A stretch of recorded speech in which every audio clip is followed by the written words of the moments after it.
Salam Bapak Ibu. Shalom. Saya percaya semua kita diberkati. Amin. Ya, karena percayalah bahwa di dalam hidup ini kita ada Tuhan yang senantiasa menjaga, melindungi, menyertai saudara dan saya. Baik, hari ini atau minggu ini kita akan belajar bersama-sama. Temanya adalah rebuilding trust atau membangun kembali kepercayaan. Baik, ada 3 hal Bapak Ibu yang nanti akan saya share, akan saya bagi saudara, dan sama-sama kita belajar. Kepercayaan adalah fondasi dari sebuah hubungan yang membuat hubungan itu menjadi kuat dan bertahan lama. Nah, apa yang terjadi ketika kepercayaan itu rusak? Apa yang terjadi? Kita bisa pelajari ini di dalam Kejadian pasal 3. Ketika itu Tuhan membuat manusia diciptakan serupa dan segambar dengannya. Kemudian ditempatkanlah manusia itu di Taman Eden. Tuhan berikan semuanya di situ. Manusia itu disuruh untuk mengusahakan Taman Eden itu, Bapak Ibu. Tetapi apa yang terjadi ketika kepercayaan itu rusak? Tuhan hanya bilang satu ketika itu. Jangan engkau sekali-sekali makan pohon atau buah pengetahuan yang baik. Tetapi apa yang terjadi? Manusia melanggarnya. Oleh karena manusia melanggarnya, maka kepercayaan itu rusak. Akhirnya apa yang terjadi? Manusia itu diusir dari Taman Eden. Kemudian taman itu Tuhan pagari dengan pedang bermata 2. Supaya apa? Supaya manusia gak masuk lagi ke situ. Kenapa? Karena sudah kehilangan kepercayaan. Karena melanggar. Karena kalau manusia masuk ke situ, kalau saudara baca dalam Kejadian pasal 3, takut-takutnya dia makan pohon kehidupan, buah kehidupan. Nah, itu lebih berbahaya lagi. Nah, inilah asal mulanya. Kemudian kepercayaan itu rusak. Sampai saat ini Bapak Ibu, ya, gak mudah orang membangun kepercayaan. Tetapi puji nama Tuhan, Kristus sudah menjadi jembatan bagi saudara dan saya kepada Tuhan, kepada Allah. Baik, Bapak Ibu, ada yang melatar belakangi saya untuk menyampaikan ini, Bapak Ibu. Ya, saya mulai dari sini. Saya mulai dari dasarnya, Bapak Ibu. Kalau rebuilding trust, membangunkan harus mulai dari dasar. Ya, saya mulai dari sini. Ada satu hal yang pernah saya share beberapa bulan yang lalu. Saya percaya akan menjadi berkat bagi saudara. Jadi beberapa waktu yang lalu, teman saya ini, dia seorang Kristen tadinya. Kemudian dia meninggalkan Tuhan. Dia apa bahasanya? Mualaf ya gitu ya. Kemudian dia ngirim pesan. Pesannya itu isinya bukan ke saya sebenarnya, ke teman saya lagi yang satunya. Tetapi isi pesannya itu dia mempertanyakan Tuhan. Dia mempertanyakan kok Tuhan menjadi manusia, katanya begitu. Kita ini orang percaya bodoh katanya. Kok percaya yang begitu katanya. Nah, itu yang melatar belakangi. Jadi saya mau saudara dan saya mencintai kebenaran firman yang adalah Alkitab. Itu tujuan saya Bapak Ibu. Ingin bawa ini sebagai dasar. Kemudian ada juga kemarin yang ikut di komsel kami ya, di komsel kakak. Karena suatu persoalan dan mungkin juga karena kurangnya baca Alkitab, kurangnya literasi Alkitab, kemudian dia hampir memutuskan untuk mualaf juga. Jadi ada teman yang ikut di komsel kami, dia kesaksian seperti itu. Makanya kita perlu dasar yang benar, karena firman Tuhan itu adalah sumber dari segala sumber. Sumber dari segala ilmu pengetahuan yang ada dalam dunia ini. Saya mulai dengan keunikan Alkitab Bapak Ibu. Ya, Alkitab kita itu terdiri dari 1189 pasal. Benar ya? 1189 pasal. Nah, oleh karena itu saya mengambil ini nih ayat firman-Nya pembuka nih. 1189. Ya.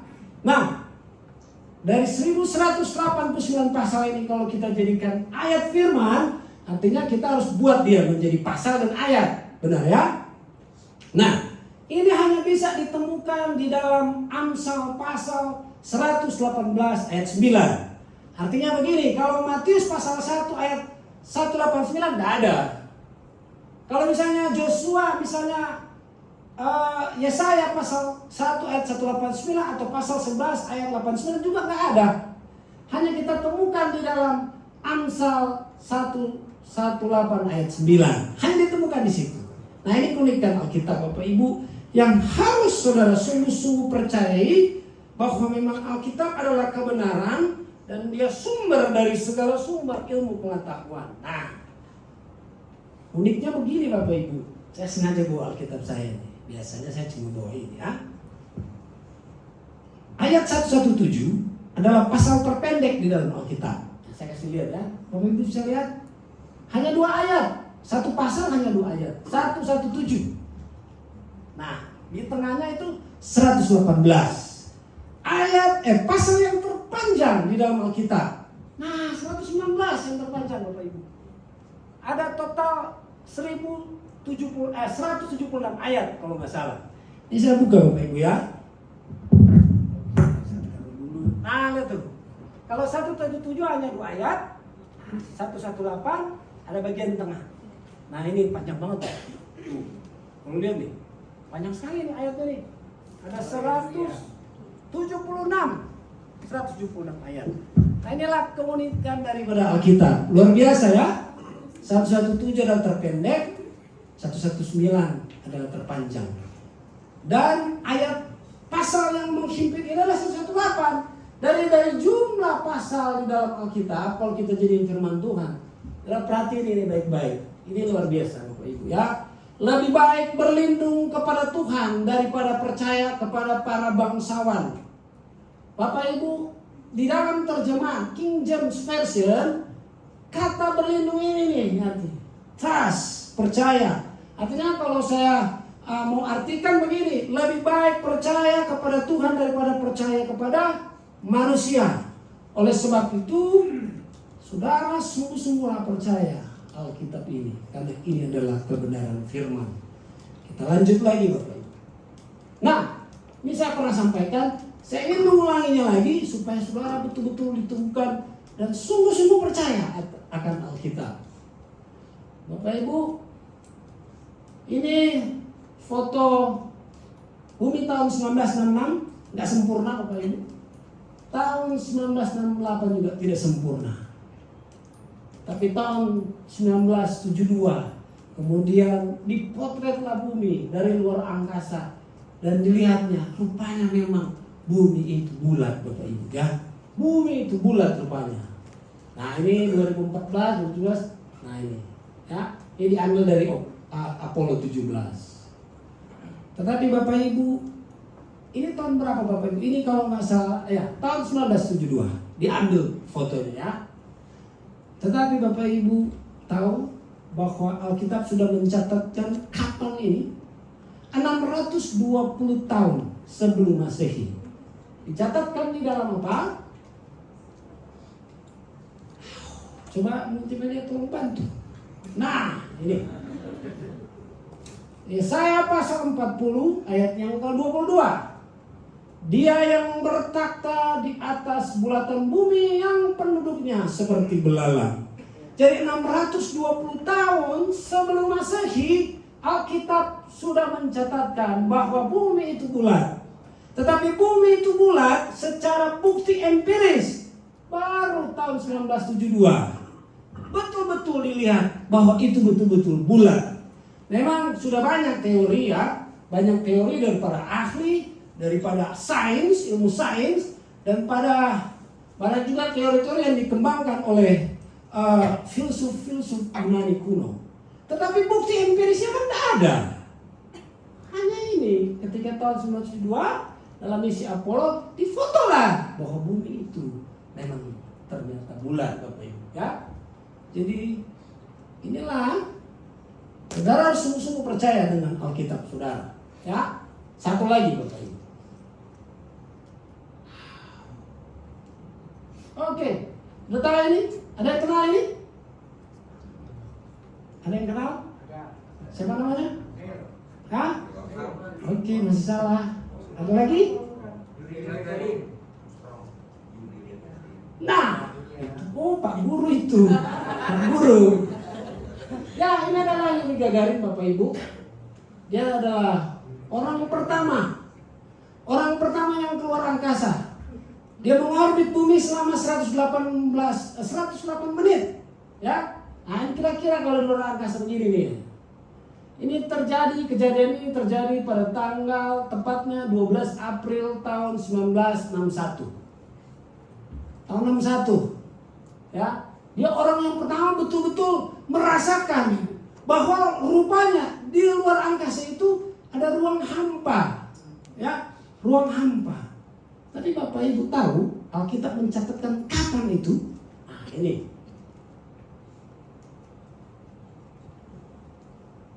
Di dalam Ayub pasal 26 ayat 7. Dikatakan begini, Allah membentangkan utara di atas kekosongan dan menggantungkan bumi pada kehampaan. Bayangkan, ayat ini kejadiannya kapan?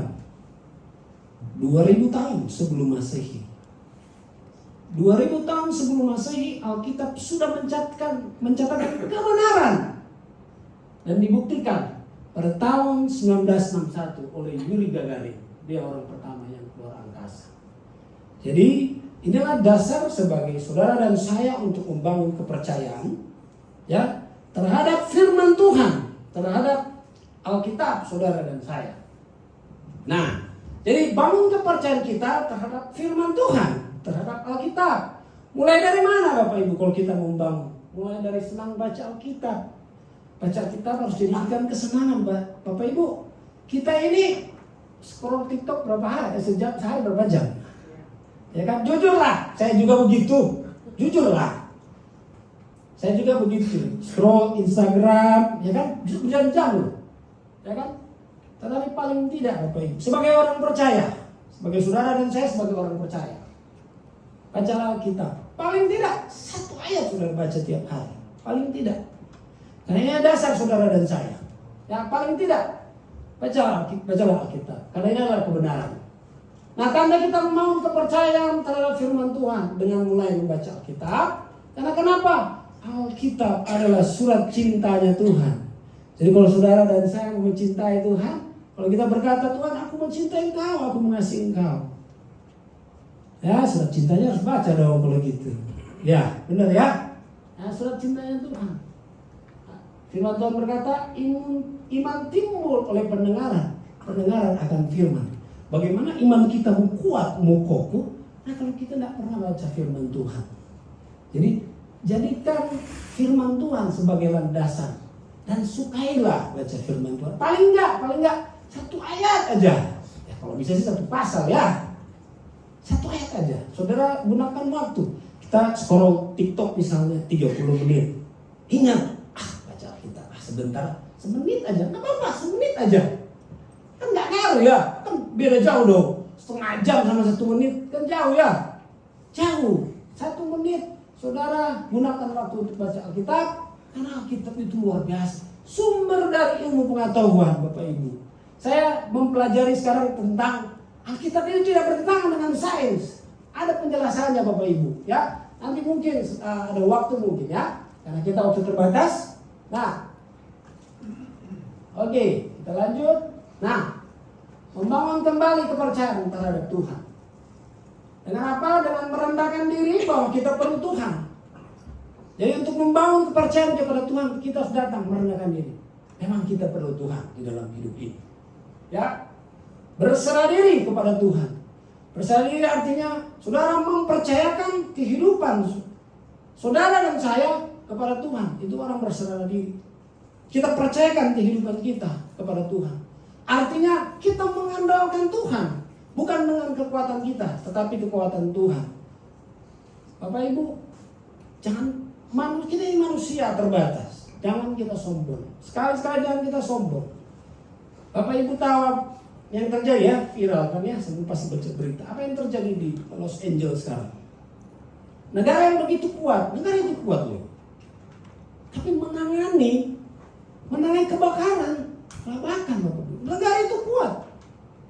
Artinya kita manusia terbatas, perlu Tuhan di dalam hidup ini. Negara begitu kuat, super power aja, kelabakan. Dari kebakaran hutan, sekarang menjalar ke pemukiman. Negara itu kuat, dibilang negara super power, bayangkan. Negara begitu kuat, kelabakan, masih kalah loh ke Indonesia kali ya. Indonesia kan kalau kebakaran hutan ya walaupun asapnya banyak, masih teratasi ya. Tapi itu negara super kuat seperti itu. Bisa menjalar loh ke pemukiman. Berapa ribu rumah yang sudah hangus. Artinya, kita manusia terbatas, tidak boleh sombong. Harus menggantungkan diri kepada Tuhan. Kemudian, izinkan diri kita untuk mau diubahkan. Itu tanda kita membangun hubungan dengan Tuhan.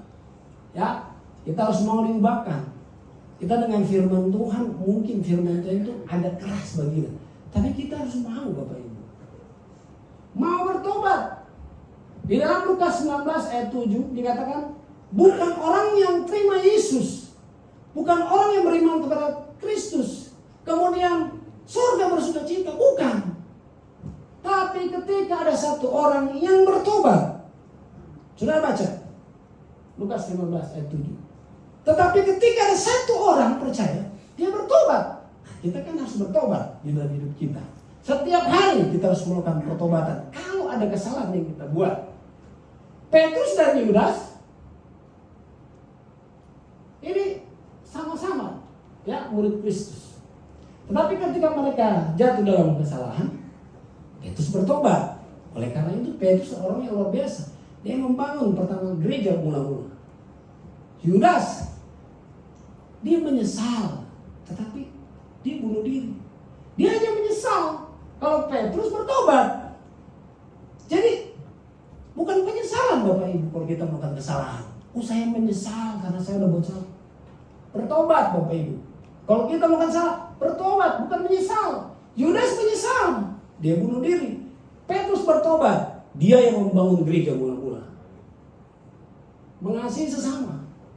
Tanda kita membangun suatu hubungan dengan Tuhan. Bapak Ibu. Nah, mengasihi sesama.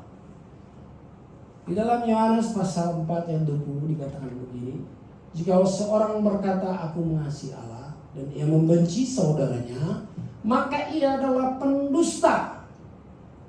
Karena barang siapa tidak mengasihi saudaranya yang dilihatnya, tidak mungkin mengasihi Allah yang tidak dilihat. Kita mungkin mengasihi Tuhan, aku mengasihi engkau. Tapi Tuhan bilang, Ricky, benar kamu mengasihiku. Benar Tuhan, aku mengasihi engkau.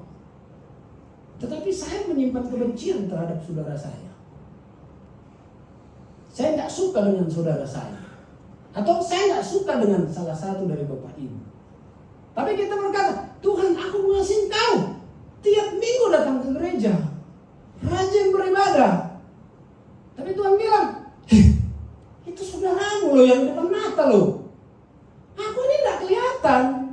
Itu depan mata kelihatan. Nah rupanya Bapak Ibu, di dalam Matius 24 ayat 40 dikatakan begini. Dan raja itu akan menjawab mereka, aku berkata kepadamu, sesungguhnya segala sesuatu yang kamu perbuat, yang kamu lakukan untuk salah seorang dari saudaraku yang paling hina, kamu telah melakukan untuk aku. Jadi kalau kita membangun hubungan dengan Tuhan, dikatakan kau harus mengasihi saudaramu. Amin. Kalau kita mengasihi saudara, kita mengasihi sesama, itu tandanya kita mengasihi Tuhan. Amin. Itu tandanya kita mengasihi Tuhan. Sekarang membangun kembali kepercayaan terhadap sesama. Dalam Titus 2 ayat 7 sampai yang ke-10. Dan jadikanlah dirimu sendiri suatu teladan dalam berbuat baik.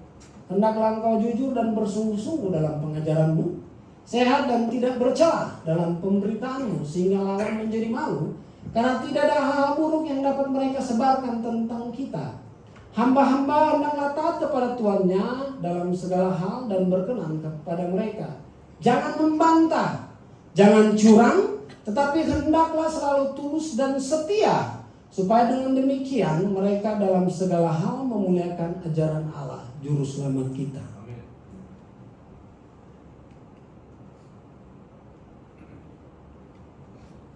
Oke. Nah, sekarang membangun kembali kepercayaan terhadap sesama kita. Yang pertama, bersikap jujur. Kalau suatu hubungan retak, Bapak Ibu, karena ketidakjujuran, nah itu kan perlu proses, ya, perlu waktu untuk memulihkannya. Artinya kalau kita membangun kepercayaan kembali, kita harus jujur, Bapak Ibu.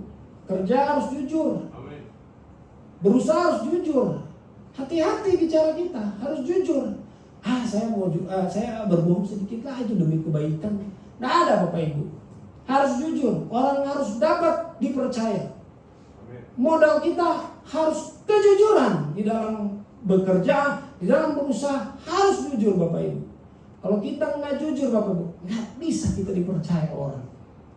Sungguh benar, nggak bisa kita dipercaya orang.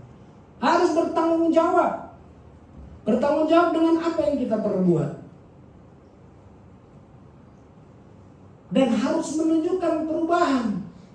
Jadi kalau membangun hubungan yang sudah rusak itu, membangun kembali, harus menunjukkan perubahan. Bapak Ibu, ada sekali Bapak Ibu sudah lama ada seorang kemudian meminjam uang kepada kami. Ya, saya katakan kami karena sebenarnya bukan saya, kepada istri saya. Dia pinjam uang 40 juta Bapak Ibu, tetapi dia membalikinya nggak ada setengahnya Bapak Ibu. Padahal ketika itu dia menjual rukonya saat hampir 2 miliar. Nah, ada orang yang pinjam uang ke dia 40 juta. Dikembalikan 2 kali lipat 80 juta plus bunganya. Saya nggak ada bunga-bungaan. Dia pinjam aja, kita tolong aja. Dia pinjam uang 40 juta, kasih saya, dia jual ruko loh, miliaran jual rukonya, kasih saya hanya 10 juta. 2 juta itu saya kemis-kemis. Saya datang, Cik, masa saya, kan saya nggak ada bunga, tolonglah kembalikanlah uang itu sepenuhnya lah. Aduh, nggak bisa begini-begini. Akhirnya saya ngomong, akhirnya dikasih lah ditambah 2 juta. Kemudian Bapak Ibu, setelah kejadian itu sudah berlangsung lama, orangnya masih datang. Tetapi dengan persoalan yang sama. Itu lagi Bapak Ibu, itu lagi. Tapi kemudian saya bilang, wah, nggak bisa lagi. Sudah kehilangan kepercayaan Bapak Ibu. Kenapa? Tidak menunjukkan perubahan. Jadi kalau kita membangun kepercayaan, kita harus menunjukkan perubahan. Sudah nggak bisa dipercaya, ya tentu, bayangkan kita kasih pinjam segitu, balik dia susah, kan kehilangan kepercayaan. Ya, kalau kita membangun, mari kita tunjukkan bahwa kita sudah berubah, Bapak Ibu, supaya kita kembali dipercaya oleh Tuhan, dipercaya oleh sesama kita. Kemudian harus tulus, Bapak Ibu, ya tulus, harus tulus kita, Bapak Ibu. Dan jangan sekali-sekali Bapak Ibu di dalam pekerjaan, kalau saudara mau dipercaya, mau dipakai oleh Tuhan, dikatakan setialah kepada perkara yang kecil. Kalau kita setia, kita akan diberikan perkara yang lebih besar. Jangan sekali-sekali kita menjelekkan perusahaan di mana kita bekerja. Jangan sekali-sekali kita menjelekkan bos kita. Ada peribahasa mengatakan, kalau kita makan, kita jangan muntah di piring kita sendiri. Jangan muntah di situ, Bapak. Selama kita masih mencari pekerjaan, mencari usaha, mendapatkan penghasilan dari situ, jangan sekali-sekali Bapak Ibu. Percuma juga itu nggak jadi berkat kok. Lebih baik saudara doakan, saudara usahakan supaya usahanya maju. Ya kan? Kalau usahanya maju kan paling tidak Bapak Ibu, paling tidak kita itu kalau digaji nggak terlambat. Iya kan? Paling tidak loh. Karena kalau kita jelek-jelek nggak percuma, nggak ada untungnya bagi kita, nggak akan jadi berkat.